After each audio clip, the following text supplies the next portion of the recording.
தமிழகத்தில் கள்ளச்சாராய சாம்ராஜ்யத்தை அறிமுகப்படுத்தியது கருணாநிதி தான். ராஜா ஆவேசம்.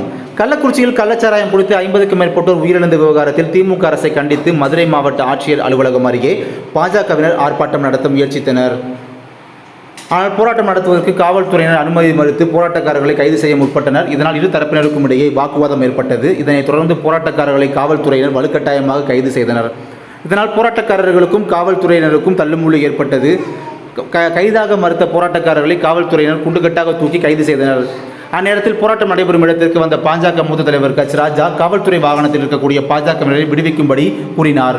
இதனால் அப்பகுதியில் பரபரப்பான சூழல் ஏற்பட்டது. மேலும் போராட்டக்காரர்களில் ஒரு பிரிவினர் சாலை மறியல் போராட்டத்தில் ஈடுபட்டனர்.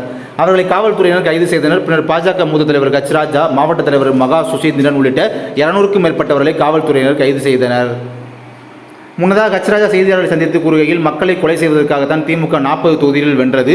கருணாநிதி முதலமைச்சராக இருந்தபோது தான் தமிழகத்தில் கள்ளச்சாராயம் வந்தது.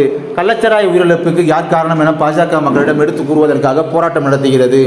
பாஜகவின் போராட்டத்தை ஒடுக்கினால் வீடு வீடாக சென்று கள்ளச்சாராய மரணம் குறித்து கூறுவோம்.